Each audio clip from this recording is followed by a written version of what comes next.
Welcome, keepers of secrets, to the Codex of the Damned. Today our journey takes us into the shadowed hills of West Virginia, to a town forever marked by a year of terror. Between November 1966 and December 1967, the community of Point Pleasant was haunted by an unearthly winged creature the locals would come to call the Mothman. This towering dark figure, defined by its hypnotic glowing red eyes, was seen perched atop buildings and lurking in cemeteries. Some believe this ominous visitor was an omen, harbinger of death that foretold the cataclysmic collapse of the Silver Bridge. Before we unseal this dark chapter, a disclaimer is in order.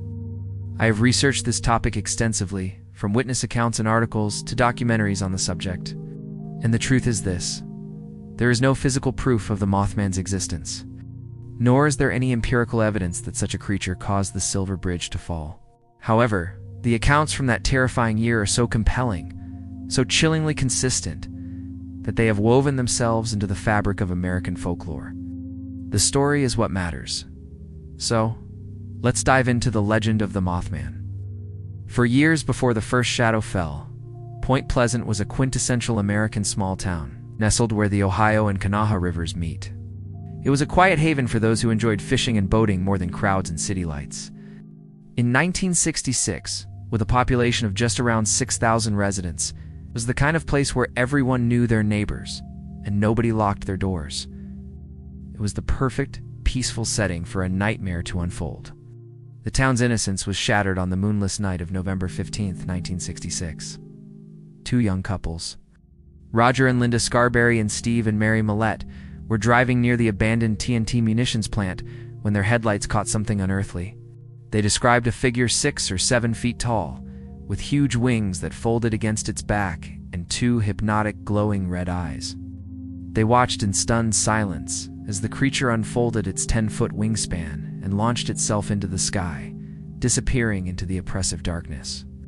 Their lives and their town would never be the same. That same night, the phenomenon spread. A local contractor named Newell Partridge was at home when his television set suddenly went black. Outside, his hunting dog, Bandit, began to howl furiously. Grabbing a flashlight, Partridge stepped out into the night and swept the beam across his property. Near the barn, the light caught them, two enormous glowing red circles, like bicycle reflectors. As he stood paralyzed by fear, he heard Bandit charge toward the eyes, only to be met with a dead silence. Terrified, Partridge retreated inside for his gun. He never saw his dog again. The encounter sparked a media firestorm. As newspapers across the country picked up the story, more locals came forward. The reports were unnervingly similar. A large winged man-thing with hypnotic red eyes, an unnerving buzzing sound, and an ability to ascend straight up into the air at incredible speed. Fear began to grip Point Pleasant, a creeping dread that this was not just some random creature, but an omen of something terrible to come. The sightings all had one thing in common: the McClintock Wildlife Management Area, known to locals as the TNT Area. This vast 11,000-acre tract of land was a toxic labyrinth of overgrown woods. Collapsing munitions bunkers and dark, empty tunnels, a remnant of World War II. It was a place locals already feared. Perfect shadowland for a monster to call home. It seemed the creature was intrinsically linked to this poisoned, abandoned place. Weird phenomena escalated alongside the sightings. Residents near the TNT area reported their televisions and radios malfunctioning with strange static. Mysterious black cars were seen tailing witnesses. And some people, like local journalist Mary Heyer, received chilling phone calls with bizarre metallic voices on the other end. The line between a simple monster sighting and a full-blown paranormal crisis was beginning to blur. The question was no longer just what is it, but what does it want? Into this whirlwind of fear and high strangeness stepped a man named John Keel, a seasoned journalist and paranormal investigator. Keel arrived in Point Pleasant not to debunk the stories, but to document them. As he interviewed dozens of traumatized witnesses, he noticed patterns that went far beyond a simple monster. He theorized that the Mothman was not a creature of flesh and blood, but something far more complex, perhaps an ultra-terrestrial being, able to manipulate energy and perception, existing just outside our reality. Keel documented how the sightings seemed to cluster around the TNT area, and he experienced the bizarre electronic malfunctions firsthand. He chronicled the stories of the mysterious men in black who allegedly visited and intimidated witnesses into silence. He became convinced that all of these strange events, the creature, the UFOs, the eerie phone calls, were not separate incidents. They were all interconnected pieces of a terrifying puzzle, a countdown to a single, catastrophic event he could feel was fast approaching. The sightings weren't random. They were a warning. For 13 months, the Mothman haunted Point Pleasant. And then in December of 1967, the final piece of the puzzle fell into place. On December 15th, during the frantic 5 p.m. rush hour, the massive silver bridge, laden with holiday traffic, groaned. With a sound like a cannon shot, a critical eye-bar in the suspension chain snapped.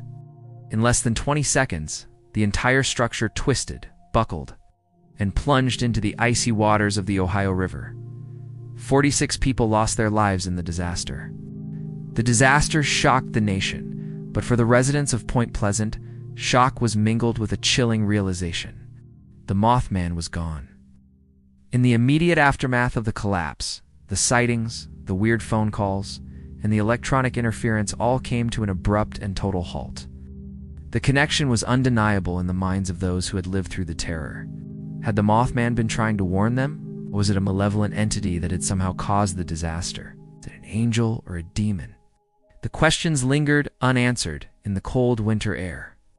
Today, a new bridge, the Silver Memorial Bridge, spans the Ohio River, and traffic flows freely between the two states.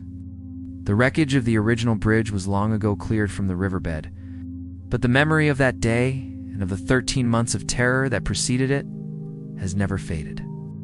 While the rest of the world may see it as a quirky piece of folklore, the people of Point Pleasant keep the legend alive.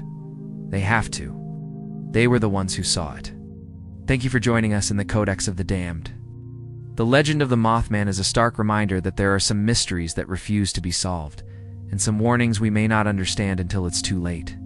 If you want to explore more dark chapters of history, check out the links in the description. And don't forget to subscribe and leave a comment with your theory. Was the Mothman a savior or a curse?